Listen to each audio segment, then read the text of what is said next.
샬롬 하나님의 은혜가 가득한 한가위 명절 되시기를 바랍니다. 오늘은 다시 보는 십자가에 나오는 글을 소개해 드리도록 하겠습니다. 다음 이야기는 1900년대 초 미국에서 있었던 실제 이야기입니다.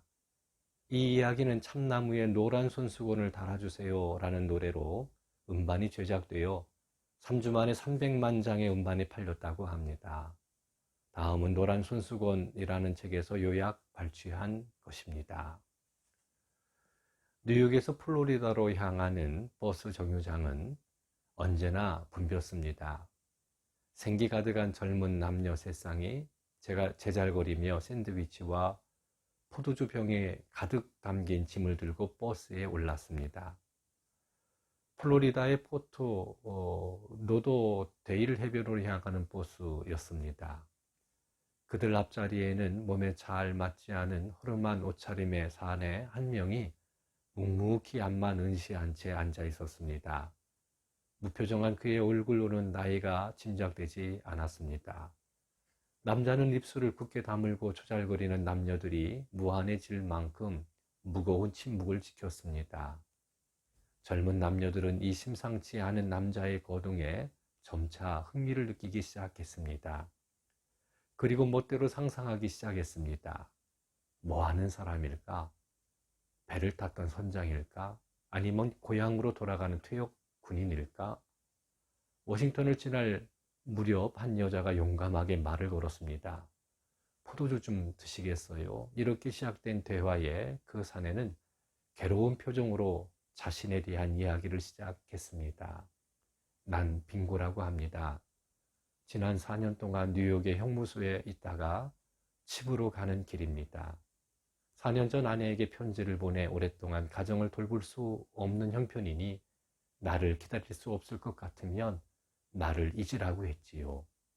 힘들면 재혼해도 좋다고 했습니다. 그 뒤로 아내는 편지를 하지 않았습니다. 3년 반 동안이나. 잠시 눈을 감았던 사내가 말을 이었습니다. 지난주 가석방이 확정되자 나는 또 편지를 썼습니다. 옛날에 우리는 브론즈윅이라는 곳에 살았는데 마을 어귀에 커다란 참나무 한 그루가 있었습니다. 나는 편지에 나를 용서하고 다시 받아들일 생각이라면 그 참나무에 노란 손수건을 메어두라고 했습니다. 노란 손수건이 참나무에 걸려 있으면 버스에서 내려 집으로 돌아갈 것이라고. 그러나 손수건이 없으면 재혼을 했거나 나를 받아들일 생각이 없는 것으로 알고 그냥 버스를 타고 어디로든 가버릴 생각입니다. 여자는 깜짝 놀랐습니다. 옆에서 이야기를 듣고 있던 일행들도 빙고가 보여주는 아내와 새 아이들의 낡은 사진들을 들여다보며 앞으로 전개될 상황에 커다란 관심을 가졌습니다. 버스는 쉬지 않고 달렸습니다. 마침내 이정표는 브론즈윅이 20여 마일 밖에 남지 않았음을 가리켰습니다. 젊은이들은 모두 창문 쪽으로 다가가 빙고가 말한 커다란 참나무가 나타나기를 조마조마한 마음으로 기다렸습니다. 그때였습니다. 벼랑간 요란한 함성이 터져 나왔습니다. 젊은이들은 너나 할 것도 없이 자리를 박차고 일어나 소리치며 춤을 추었습니다. 창밖을 쳐다보고 있던 빙고의 눈에서는 뜨거운 눈물이 흘러내렸습니다. 창밖으로 보이는 참나무에는 20개, 30개 아니 수백 개의 노란 손수건이 물결치고 있었습니다. 여러분이 이 노란 손수건 이야기가 마음에 드십니까? 그렇다면 이보다 더 엄청나고 더 감동적인 갈보리 언덕의 나무 십자가 이야기는 어떻습니까? 사실상 갈보리 언덕의 나무 십자가에 높이 달린 예수 그리스도는 하나님이 우리에게 달아주신 노란 손수건입니다. 놀랍게도 하나님은 이 손수건을 노란색이 아닌 빨간색으로 물들이셨습니다.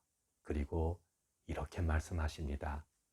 사랑하는 아들, 딸아, 내가 너희를 사랑한다. 내가 너희를 용서하고 받아주겠다. 갈보리 언덕의 나무 십자가에 달린 나의 아들을 보아라. 그의 죽음은 너희에 대한 나의 사랑을 보여준단다. 제발 내가 주는 조건 없는 사죄의 은총을 받아들이고 내게로 돌아와라. 이 하나님의 사랑에 여러분은 어떻게 반응하시겠습니까? 사랑하고 축복합니다.